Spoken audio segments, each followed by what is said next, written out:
This is Nick, Chris, Jamie, Ian, and Max. Our scribe. Hello. Our scribe. We are reading the original screenplay of Withnail and I by Bruce Robinson. I will be doing stage directions and other associated directions. Jamie? I will be Marwood, Paul McGann's character. Chris? Hello. I will be Monty and other subsidiary characters. Ian? And I will play the lead role of Withnail, played by Richard E. Grant. Great. Okay, let's get started. Go on. Interior apartment, day. Low quality daylight, dawn light. Here comes some music. King Curtis on sax. A magnificent rendition of a whiter shade of pale. So sweet, so sour. This is beautiful. Withnail and I. In big letters as the solo begins.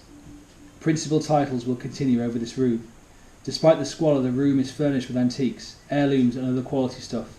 An indescribable melange of stuff crowds a low table. A large Victorian globe of the world soars above bacon rinds. Objet d'art and breakfast remains compete for space. Dostoevsky described hell as perhaps nothing more than a room with a chair in it. This room has several chairs. A young man sits in one. He isn't comfortable. He is leaning forward. He is scrutinising his thumbs. He is wired. Now he's lighting a cigarette. Now nothing is moving but cigarette smoke, and no other sounds other than the beautiful lachrymose saxophone. The man in the chair is Marwood. 25 years old, milk white with insomnia, glasses like lemons, and a sweet face behind him. 75% good looks, and the rest is anxiety. This is a long haul with an unspecified destination. Only thing certain is there are still hours to go. Hours and hours have stagnated in here, drifting in cigarette smoke and settling with the dust. And everything looks ill. The walls and furniture look ill. Daylight looks ill. He exhales a huge bouquet of smoke. It's blue, shifts again and runs hands through his hair. It's black and could do with a dose of Vocine. Marwood reaches for a bottle of beer instead, swallows a stale inch with eyes on the move. They navigate the globe and it seems to disgust him. Keep moving, and good God in heavens, is this what he sees? Point of view, Marwood. A kitchen extends off the living room, but much worse. The living room doesn't have a sink. This room does, and it looks like it's vomited. The unwashed and the unwashable are stacked to the heights of the taps. Every horizontal surface is covered in nasovisual horror. Here are the remains of fish suppers and the newspapers in which they are dispensed. Here are the saucepans filled with unspeakable liquids. Here are empty wine bottles and dead flowers. Roses in black water like knuckles of congealed blood. Here is a frying pan driven vertically with a partial fried egg still attached. Interior kitchen apartment, day. The view stops Marwood in his tracks. He's come in here and brought the titles with him. He stares, as though witnessing the panorama of degradation for the first time. Something must be done to maintain equilibrium. His eyes settle on a kettle. A decision is taken. Plunging at the sink, he fills it with water and slams the kettle on the gas. A hypnotic blue flame circles the kettle. For a moment it demands his attention. This thing's beginning to freak him out. The flame is devouring all the oxygen supplies, like the whole fucking house is having an asthma attack. No air in here, and he heads back to the living room, but the camera doesn't bother to follow. It's seen this journey 100 times before. It stays here with the kettle and flame, and lets him pace to the distance of the apartment. There he goes past the globe, and here he is coming back again. Now he's looking in the mirror, now re-observing his thumbs. It looks like he's taking his pulse, but maybe that's an illusion. Now suddenly another decision is made and he stubs a cigarette. Scarf on, long black overcoat on, some kind of limit seems to have been reached. Now he's on his way through the kitchen door and the music camera must follow. Interior stairway, apartment, day. Too dark to see anything much out here. Boots clatter on the carpetless stairs. Marwood reaches the bottom and knocks on a door. I'm going for a cup of tea. Silence. Do you want one? Silence. Do you want a cup of tea, Withnail? No. Marwood is already on the move. Motoring on bar, he descends more stairs, hits a front door and slams the music behind him. Exterior street, Camden town, dawn. A boarded up warehouse opposite. A clapped out Jaguar parked outside the line of old dwellings. Marwood emerges from one of them, fills his lungs before heading up the street. Playback. Perhaps 13 million people in London. And if they all go once a day, that means end to end there'll be enough shit to stretch from here to Casablanca. Exterior alleyway, Camden Town, dawn. The streetlights are on, utterly dismal, a carbon copy of a day. Marwood scurries and the camera hurries with him. Their combined speed puts the dripping alley in a blur. I'm not working it out now. I've done that before with Withnail. Also computed the Dresden route via Cologne and Moscow in a day and a half. Still hanging in as close as it can, the camera turns a corner, and now they're under a railway bridge. Rain hangs like dirty tinsel. The area is as shabby as a weather. 13 million people in London, and Withnail's got to be the only one who would bother to work that out. Why would he work that out? The bastard must be unique. An old heap under the bridge is selling newspapers. His face glows in the light of a carbide lamp. A billboard announces that a vicar batters old woman to death in sex outrage. Before Marwood realises he has stopped to buy a newspaper. Evening news, please. A good middle-class accent. Blank response from the heap. Evening news, please. Sunday morning, mate. Interior Wankers Cafe, Camden Town, day. That's not in the film, is it? Quite a bit of it. Wow. A dozen eggs billow in a massive pan of others. This is full frontal frying and you can hear them flap. A spatula goes in and a pair are hauled out and slid onto a plate. Big close-up as it crosses the cafe, revealing Marwood as it passes. More news now as Marwood scans a rag. Here are murderers and muggers and photographs of tits and advertisement for trusses and John and Yoko and maniacal vicars and braziers and atomic bombs and Vietnam and pillage and thousands on the rampage. Wide-eyed with shock, Marwood lowers his newspaper. Practically everybody else in the dump is behind one. This cafe is a hovel. Grease and fumes and ketchup bottles with blackened foreskins. I understand. Some horrible faces in here. Marwood watches an old woman eating. Her fried egg sandwich ruptures. It's rank that. Loathing and fascination. Loathing wins it and he turns away. Comes face to face with, why did it? Mother of 11 tells all. There is no escape. 13 million people have to cope with this. And Vickers and Allbrand and Ray. And I'm sitting in this fucking shack and I can't cope with Withnail. I must be out of my mind. I must go home at once and discuss his problems in depth. Interior stairway, living room, apartment, day. Marwood blunders upstairs, passes the bathroom door on his way. As he does, so a man appears, 30 years old, pale as an oven-ready chicken. His hair is wet, the eyes have practically vanished under mauve lids, but the face is shaved in his dignity, so do the clothes. He wears a tweed overcoat, corduroy trousers and brogues. There's class here somewhere. His name is Withnail. I have some extremely distressing news. His voice has been to Oxford and is deadly with its sincerity. I don't want to hear it. I don't want to hear anything. Back to the living room. Nothing has changed except that it's now filled with steam. Neither seem to notice, and Marwood doesn't remember he put a kettle on. He hot-foots it in and the pacing recommences. This time with an intensity that forewarns some sort of crisis. My God, it's a nightmare out there. I tell you, it's a fucking nightmare. We've just run out of wine. What are we going to do about it? I don't know. I don't feel good. I feel like my liver's just stopped. Marwood's glass is mist with condensation. He pounds up the carpet, wringing anxiety out of his newspaper. Sees a reflection in a mirror, muscles earthquake, and he gets a rush. Jesus Christ, I think I've overdone it. I think I've overdosed. My thumbs have gone weird. I'm in the middle of a fucking overdose. Give me that newspaper. He grabs the paper and collapses on the sofa. Marwood is still going up a hill. My heart's beating like a fucked clock. I feel dreadful. I feel fucking dreadful. So do I. So does everybody. Look at my tongue. It's wearing a yellow sock.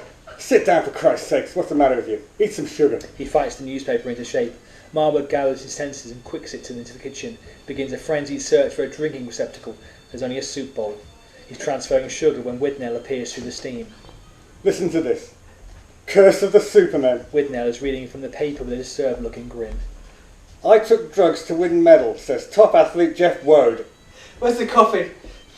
In a world-exclusive interview, 33-year-old shot putter Jeff Wode, who weighs 317 pounds, admitted taking massive doses of anabolic steroids, drugs banned in sport. Marwood doesn't want to listen, tangents off looking for a coffee. He used to get in bad tempers and act daft, says his wife. He used to pick on me. Now he's stopped, he's much better in our sex life and in our general life. A jar of Maxwell House is on the table. Marwood grabs it and they return to their kitchen. Woad is excited Withnail's imagination. Jesus Christ. This huge thatched head with its sideboards and cannonball is now considered sane. Jeff Woad is feeling better and is now prepared to step back into society and start tossing his orb about. Marwood shakes coffee from the jar and mixes it with his finger. Grabbing a magazine, he uses it to insulate the white hot kettle. Look at him! Look at Jeff Woad! Marwood pours water into the soup bowl, is forced to look at her face with hair sprouting from the nose and ears, sideboards exiting from the nostrils. His earlobes must weigh 1.5 pounds each. Take him away, I don't want to see him. Imagine the size of his balls. The kettle returns to the gas. Jeff Woad is fascinating Withnail. Imagine getting into a fight with that fucker. Clutching his soup bowl, Marwood pushes past into the living room. Please, I don't feel good. Well, that's what you'd say, but that wouldn't wash with Jeff. No, he'd like a bit of pleading. Add spice to it. In fact, he'd probably tell you what he's going to do before he did it. I'm going to pull your head off. No, please, please don't pull my head off. I'm going to pull your head off because I don't like your head. Withnail stops mid-sentence, stares with accelerating indignation. Have you got any soup? Marwood sits and begins sipping coffee from the edge of the bowl. Why didn't I get any soup? Coffee. Why don't you use a cup like any other human being? Why don't you wash up occasionally like any other human being? Before the words have left his mouth, Marwood realises he's made a mistake. It's possible for a face as white as Withnail's to pale. The moment is now. Crumpling his newspaper, he marches forward. In the interest of safety, Marwood rises to his feet. How dare you? How dare you? How dare you call me inhumane? I didn't call you inhumane. You merely imagined it. Calm down. Right, you fucker. I'm going to do the washing up. The crisis is focused. Marwood moves in to prevent a development. You can't. It's impossible. I swear you. I've looked into it. A cross between a scuffle and a waltz. Marwood leading in both. Listen to me. Listen to me. Listen. There are things in there. There's a tea bag growing. You haven't slept for 60 hours. You're in no state to tackle it. Wait for the morning and we'll go in together. This is the morning. Stand aside. Rolling up the sleeve of his overcoat, Withnail barges into the steam. Marwood follows, issuing warnings. You don't understand. I think there may be something living in there. I think there's something alive. It's difficult to see what's happening, but Withnail is in possession of the fairy liquid bottle and is wielding it like a gun. What do you mean? A rat? Possibly. It's possible. Then the fucker will rue the day. Firing his bottle, Withnail plunges at the sink. Both taps go on and there's a clatter of activity. Christ almighty. And he staggers back, clutching a saucepan filled with pungent brown liquids, sinew and nicotine base. A fascination for the unclean drives Marwood towards the visuals. Keep back! Keep back! The entire sink's gone rotten. I don't know what's in here. A space for the saucepan is cleared. Marwood stares at it while Withnail pours water from the kettle and envelops himself in a cloud of superheated steam. A volcanic growl comes from the fog. Bellowing loudly, Withnail passes at speed with his hand in the air. I told you, you've been bitten. Burnt! Burnt! The fucking kettle's on fire! There's something floating up. Withnail paces back into the kitchen, a voice laced with revenge. Fork it! No, I don't want to touch it. You must! You must! That shit'll bore itself through the glaze. We'll never be able to use the dinner service again. He tugs at a drawer stuffed with domestic items, produces a tool. Here, get it with the pliers. No, give me the gloves. Rubber gloves are handed across. Withnail stares as they go on. That's right. Put on the gloves. Don't attempt anything without the gloves. Defying the view, Marwood goes in and starts probing into the depths. There's a boiled egg in here. This is too much to bear. An explosion of stagnant chili, and he reels back from the sink. What is it? What have you found? Matter. Matter? Where's it coming from? Withnail's eyes prod as he forced himself forward for an expose. Don't come. Don't look. I'm dealing with it. I think we've been in here too long. I feel unusual. I think we should go outside. Marwood is diving for the foundations. Half a loaf comes out. Then other things. Both are dumbstruck. There is nothing they can do. Very slowly the image begins to dissolve. A Chinese takeaway was the foundation to this pile of horror. One flattened ball of pork, which the inventor may in wide-eyed innocence conceive as sweet. Exterior Regent's Park, London, day. But could not, in his wildest Chinese nightmare, have appreciated what the addition of the word sour might entail. Black railings against mist. Drizzle clings to the trees. This is a section of the park bordering on the zoo. Half of a dozen wolves are hanging about, looking pissed off. As bored looking at Withnail and Marwood as the two men are bored looking at them, Withnail and Marwood turn away and start walking down a path. overcoats wrapped around them and arms wrapped around the coats. This is ridiculous. Look at me. I'm 30 in a month and I've got a soul flapping at my shoe. It'll get better, it has to. Withnail's expression is a mixture of vitamin lack and cynicism. Easy for you to say, Lovey. You've had an audition. Why can't I have an audition? Can't in addition, can these two wrecks be actors? Evidently they are. It's ridiculous. I've been to drama school. I'm good looking. I tell you, I've fucked like more talent than half the rubbish that gets on television. Why can't I get on television? Marwood has clearly listened to this before. He turns away cold. I don't know if it'll happen. Will it? That's what you say. The only programme I'm likely to get on is the fucking news. The assessment is probably correct. Unlikely anyone would let Withnail loose in a television studio, much less pay him to be there. I tell you, I can't take much more of this. I'm going to crack. I'm in the same boat. Yeah. Conversation blows away in the wind. I feel sick as a pike. I'm going to have to sit down. Exterior piazza, Regent's Park, day. A church bell tolls somewhere. Misery time equals Sunday. As misery times 8 equals Sunday. Marwood is squinting at his reflection in a puddle, like an Escher drawing. Withnail sits shivering on a bench like he's been there all night. You know what we should do? And he walks back to join Withnail, sits when he fancies it. I say, you know what we should do? How could I possibly know what we should do? What should we do? Get out of it for a while. Get into the countryside and rejuvenate. Rejuvenate? I'm in a park and I'm practically dead. What good's the countryside? What time is it? 8. 4 hours to opening. God help us. Withnail adjusts his massive tartan scarf. Have we got any embrocation? What for? To rub on us, you fool.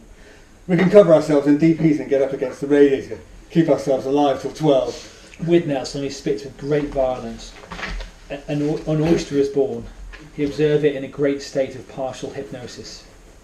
Jesus, look at that. Apart from a raw potato, that's the only solid to pass my lips in the last 60 hours.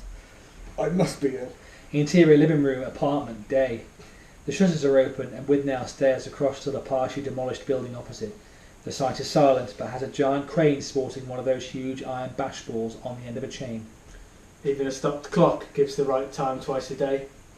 And for once, I'm inclined to believe Withnail is right. Withnail looks unstable and grimy with a hue of wet cement. Wears his overcoat and a sock. Entire corpse smeared with embrocation. We are indeed drifting into the arena of the unwell. What we need is harmony, fresh air and stuff like that. Marwood sits on the sofa, smokes a cigarette and puts thoughts into a battered notebook. Wasn't much in the tube. Nothing left for you. He throws Marwood the empty tube and draws his overcoat around him. Why don't you ask your father for some money? If we had some money, we could go away. What do you ask your father? How can it be so cold in here? It's like Greenland in here. We've got to get some booze. It's the only solution to this intense cold. Donning a boot, Withnail begins to patrol. There is a distinct possibility the fuses are going to blow. Muscles or white molars are grinding. A wild look in his eyes and he puts on the rubber gloves. Something's got to be done. We can't go on like this. I'm a trained actor reduced to the status of a bum. Look at us. Nothing that reasonable members of society demand as their rights. No fridges, no televisions, no phones. Marwood isn't really listening. Continues to write in his book. Much more of this I'm going to apply for Meals on Wheels. What happened to your Scar commercial? That's what I want to know. What happened to my cigar commercial? What happened to my agent? Bastard must have died. September, it's a bad patch. Rubbish. Haven't seen Gielgud down the Labour Exchange. Withnail is beginning to look like some minor character from a 19th century Russian novel. Withnail events. Incidentals of the plot.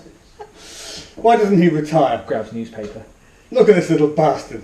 Boy lands plum roll for top Italian director. Of course he does. Probably on a tenner a day, and I know what for. £2 a tit and a fiver for his arse. Marwood has had enough of it. Stubs his cigarette and walks away.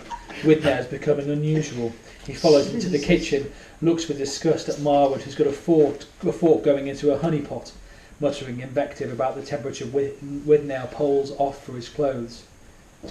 A thought suddenly occurs and he turns accusingly. Have you been at the controls? What are you talking about? The thermostats! What have you done with them? I haven't touched them. Then why has my head gone numb? Some sort of climax approaches. I must have some booze. I demand to have some booze! His eyes sweep the room, homing in on a can of Ronsonol. I wouldn't drink that if I was you. Why not? Why not? Because I don't advise it.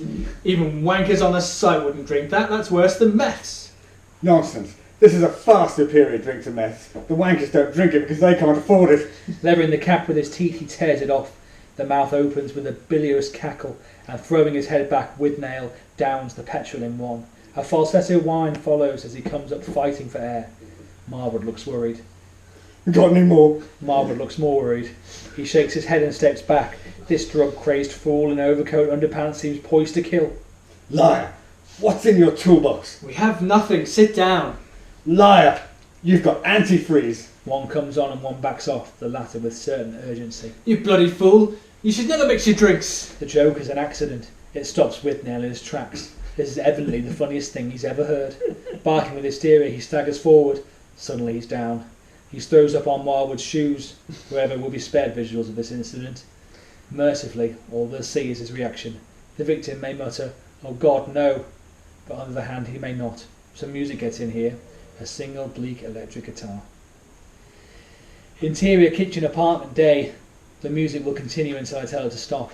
Marwood has his boots on the kitchen table. He scrubbed them and applies perfume. The doorbell rings and he freezes. As he moves, he knocks the essence of petunia all over his trousers. No time to swear because he's headed for the living room. Withnail is stretched along the couch under his overcoat. He squints up with equal alarm. Marwood crouches in the window. A wing mirror from a motorbike is bolted to the balcony outside. It affords a view of the front step. A bald and affluent-looking man lurking. It's him. We're out. I know we are. Exterior street, Camden Town, day. Not a lot's changed since Marwood was last in the street.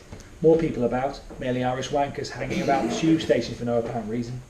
Too daft or too broke to care that it's past opening time. Though they both look utterly wasted. The chuck-up seems to have improved Withnail. He counts change as they scuttle along.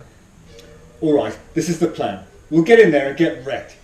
Then we'll eat a pork pie, then we'll go home and drop a couple of seminal 50s each. That means we'll miss out Monday but come up smiling Tuesday morning. With this a new theory of evolution, the answer would be the same. It's a good idea. Nothing ever happens on Mondays. I hate bastard Mondays. Interior, Mother Blackcap, public house, day. This is an Irish pub. It's filling up in direct proportion to the emptying of the churches. The bar is full of men. Only 2 women in here and they look like men. Faces like rotten beetroots. One has a tuft of carrot-coloured hair. Everyone here has one thing in common. They have come in here to get drunk. It's a horrible place. Shit-coloured formica. Carpet like the surface of a road. The atmosphere is rank with smoke and Irish accent. Withnail leads the way to the bar and is served at once. 2 large gins, 2 pints of cider, ice in the cider. Withnail sits on a stool. Marwood supports himself on the bar, fiddling in the ashtray and rediscovering a thought. If my father was loaded, I'd ask him for some money. And if your father was my father, you wouldn't get it. A packet of Galloway come out, and here comes the pair of gins. Chin chin. These boards are purely medicinal. Down in one, onto the ciders. Enough time passes to them both to get through half a glass. What about what's his name? Marwood is in the middle of a conversation that never started. What about him? Why don't you give him a call? What for? Marwood gestures to a phone on the wall behind Withnail's head. If Withnail weren't so wasted, he'd perhaps focus the conversation. Ask him about his house. You want me to call what's his name and ask him about his house? Why not? Alright.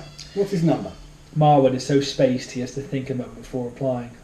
I have no idea. I've never met him. Neither have I. What the fuck are you talking about?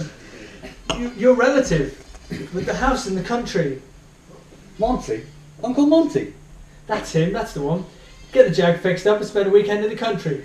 If the phone were any further away, the chances would be slim, but Withnail can almost reach it without getting off his stool. Alright, give us a tenner, I'll give him a bell. If muscles worked, Marwood would smile. He pulls a 10-bob note. Get a couple of more in. I'm going for a slash. Withnail is putting in another order as Marwood makes his way across the bar. An enormous wanker is sitting by the lavatory door. He's had a few. He's togged out in a Burton's and wearing size 12 black platform boots, obviously fashion conscious. As Marwood passes, he looks up. Pants. Marwood registers the address but doesn't acknowledge it, navigates into the gents with no visible manifestations of terror. Interior gents, lavatories, day. I could hardly piss straight with fear. Here is a man with 3/4 of an inch of brain who had taken a dislike to me. What had I done to offend him? I don't consciously offend big men like this. This one has a definite imbalance of hormone in him. Get any more masculine than him and he'd have to live up a tree. Marwood is approaching a swoon. He leans into the wall, manufacturing sweat.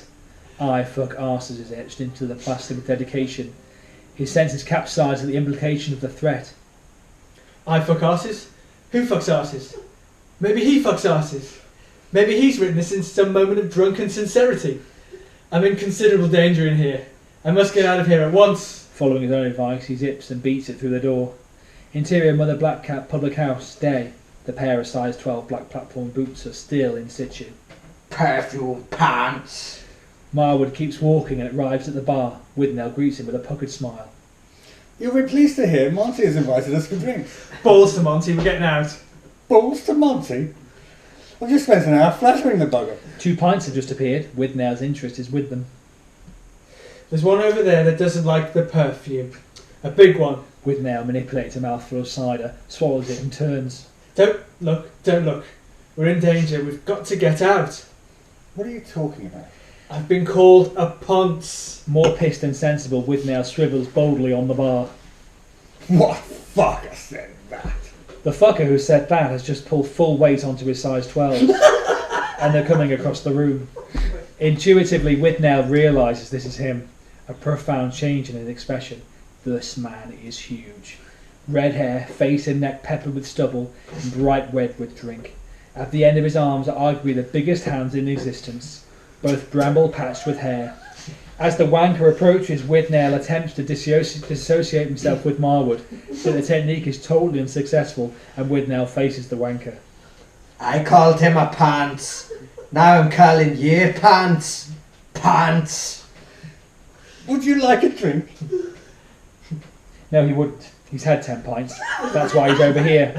He grabs Withnail's tartan scarf and renses it onto the floor. What's your name, McFuck? A couple of days pass while Withnail searches for a suitable reply. I have a heart condition. The bastard is working himself into some kind of violent lather. I have a heart condition. If you hit me, it's murder. I'll murder the pair of you. His eyes alternate between them. Pork ugly. Organs of a brute. Withnail's voice comes out in a curiously high-pitched whisper. My wife is having a baby. Both Withnail and Marwood are paralysed with panic. Both are speechless with fear. They stand to attention in front of the wanker, like defendants awaiting sentence. Hoping for the best, expecting a dose of knuckle, Withnail composes himself. I don't know what my acquaintance did to upset you, but it's nothing to do with me. Can Withnail really be saying this? Marwood's sweating adrenaline. His eyes are on the door. This is to be his only chance. I suggest you both go outside and discuss it sensibly in the street. Precisely where Marwood is heading, but Withnail is through the door first, bellowing. Get out of my way! He sprints into the street. For one who can hardly stand, he moves at amazing speed. The solitary acid electric guitar gets involved again, bursts out with them. Exterior Camden High Road, day, and runs with them over his fast track. 200 yards are covered at hot foot. Withnail slightly in the lead. They arrive under the bridge and collapse gasping over the railings. You could have grasped the scarf. It was by your fucking feet. Interior bathroom, apartment, day. Yeah. This bathroom is a Just psychological deterrent to cleanliness. It is unclean. At some time in the past, somebody has had an epileptic fit in here with a can of fluorescent paint. There is wet rot and dry rot. Evil-looking pustules are breaking through. A poster of Laurence Olivier as Othello clings to one of the walls. Speed is like a dozen transatlantic flights without ever getting off the plane.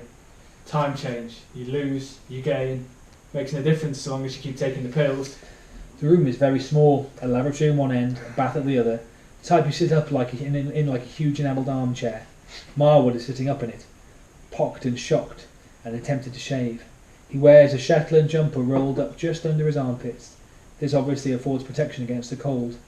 A mirror is propped behind the taps. His reflection appears in it. Oh. Where are we? But sometime. But sometime or another you got to get out because it's crashing, and all at once those frozen hours melt through the nervous system and seep out the pores. 24. He reaches the razor and shivers. Withnail bursts in wearing his overcoat. He clutches a couple of doses of fish and chips. Bastards! Just to suck some miserable cheap cigar and the bastards won't see me. He thrusts a greasy parcel of newspaper across. Marwood begins unwrapping it. Withnail lowers the toilet seat and sits. Why are we having lunch in here? It's dinner, and Danny's here. Danny, how'd he get in? I let him in this morning. He's lost one of his clogs. He's coming because of his perpetual gold. Marwood seems concerned at the news. Produces an orange sausage. I hope tobacco sales plummet. I've got your Savoy. Withnail stands, pitching his fish and chips into the Kazi and flushes it. I don't want it. Then stick it in a soap tray and save it for later. Don't vent spleen on me, I'm in the same boat. Stop saying that. You're not in the same boat. The only thing you're in that I've been in is this fucking bath. He storms out, muttering curses. Principally, they will suffer. Marwood lowers his chips. His eyes slip focus into the mirror. Danny's here. Headhunter to his friends. Headhunter to everybody. He doesn't have any friends. The only people he converses with are his clients and occasionally the police. The purveyor of rare herbs and prescribed chemicals is back. Will we never be set free? Focus continues to slip. Another face waits at the end of it. Interior kitchen, apartment day. Danny is a man who kept the news of the world in business all throughout the 60s. And at the end of them, put Oz out of it. He had to dedicate his adult life to drugs. And it shows. He is a wreck. About 60, except he's 26. A jade streak in his hair and night black shades. Get down, punks. This man is before you were born. Marwood walks in, wrapped in a towel. Danny's voice is cultured Cockney, monotoned and brain-bummed. You're looking very beautiful. Man, have you been away? Marwood shakes his head, fills the kettle and gives it the gas. St. Peter preached the episodes to the apostles, nothing like that. Have you got new food? I've got a Savoy. The item is handed across. Danny examines it as though it was some kind of deal, gives it a sniffing and decides he likes it. How much is it? You can have it for nothing. Danny returns to the living room to put it in his bag. Withnail hobbles in, retogged in a tweed suit. It's old, but it has quality. Possibly came from a will. Danny looks across with curiosity. I see you're wearing a suit. What's it got to do with you? One of Withnail's boots is on the table. Matchsticks separate the sole from the uppers.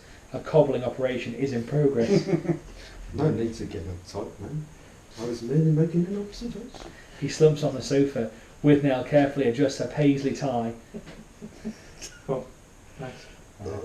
I happen. I happen to be looking for a suit for the Coleman in 2 weeks. Fuck's sake, it's just throw me right off. It's brilliant. It's brilliant. Danny conducts an audit of the ashtray, finds a suitable butt. For reasons I can't really discuss with you, the Coleman had to go to Jamaica and got busted coming back through Heathrow. Withnail puts his boot on and stands on it to secure adhesion. Had a weight under his fist. Half an inch of Galois is lit. Withnail pipes, make us a cup. We worked out it would be handy karma for him to get hold of a suit. But he's a very low temperature space. The Coleman goes into his caftan and a bell. The Galois produces a single cough before it takes a stubbing. This doesn't go down well at all. They can handle the caftan, they can't handle the bell. So this Chad's sitting there in a cape like fucking Batman. This really rather far out looking hat. A wig? No, man. This is more like a long white hat. He looked like a Coleman. That says that what's all this? This is a court man. This thing fancy dress. So the Coleman looks at him and he says, "You think you've got normal? You think you look normal, Your Honour?" And the cunt gives it serious. Marwood comes in with a couple of cups, hands one to Withnail. I'm afraid I can't offer you one, gentlemen. Anything? Oh, fuck. Let's do that again. I'm afraid I can't offer you, gentlemen, anything. That's alright, Danny. We decided to lay off for a bit. That's what I thought. Except for personal use. I concur with you. As a matter of fact, I'm thinking of retiring and going into business. Doing what? The toy industry. Withnail gestures to a small pink child's hot water bottle on the sofa. It's connected to straps and sprouts a yard of plastic pipe. I thought you were in the bottle industry. Marwood glances at the contraption and starts assembling clothes. No, man. That's a sideline. You can have that. Instructions are included. Nobody pays it any attention. Withnail decreases the pressure. Yeah, my partner's got an idea for making dolls. His name's Presuming Ed. His sister gave me the idea. She's got a doll on Christmas what pisses itself. Really? Yeah. Then you got to change his drawers for it. It's all boring. But they like that, little girls. So we're going to make one that shits itself as well. Shits itself? He's an expert. He's building a prototype now. Withnail decides to give his boot a test run. Makes a couple of journeys to the kitchen and back. Why is he behaving so uptight? Because a gang of cheroot vendors considered a haircut beyond the limits of my abilities. I don't advise a haircut, man. All hairdressers are in employment of the government. Here's your aerials. They pick up signals from the cosmos and transmit them directly into your brain. This is the reason bald-headed men are so uptight. What absolute twaddle. Withnail disguises glue with polish. Marwood gets into a shirt. Has he just been busted? No, he hasn't. Marwood focuses into a mirror, also wearing a tie. Then why is he wearing that old suit? Old suit? This suit was cut by hawks of Savile Row. Just because the best tailoring you've ever seen is above your fucking appendix doesn't mean anything. Don't get uptight with me, man. Because if you do, I'll have to give you a dose of medicine. And if I spike you, you'll know that you've been spoken to. You wouldn't spike me. You're too mean. Anyway, there's nothing invented I couldn't take. This is dangerous talk. Marwood is beginning to look concerned. If I medicine you, you'll think a brain tumour was a birthday present. I could take double anything you could. There is a very long pause. The apothecary rolls a tongue over his contaminated teeth, takes his glasses off and somehow manages to lower an eye in his head. He may be smiling. If Fritz Lang were alive, he'd be a star. Very, very foolish words, man. There's a confrontation coming. Marwood moves in to defuse it. He's right, Withnail. Don't be a fool. Look at him. His mechanism's gone.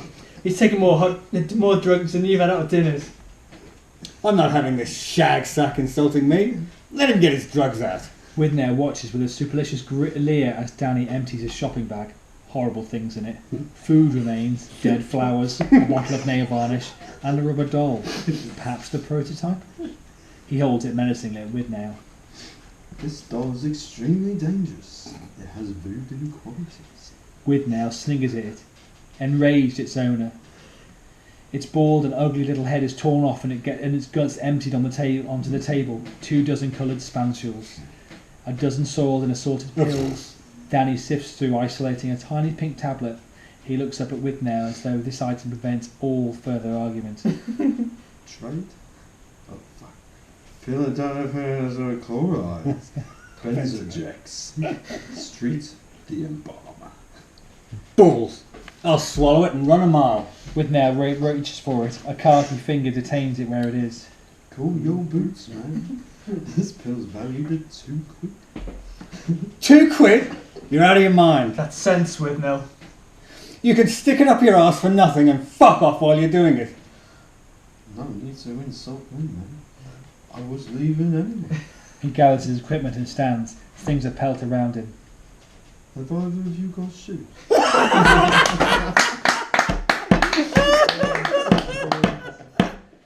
done. Just like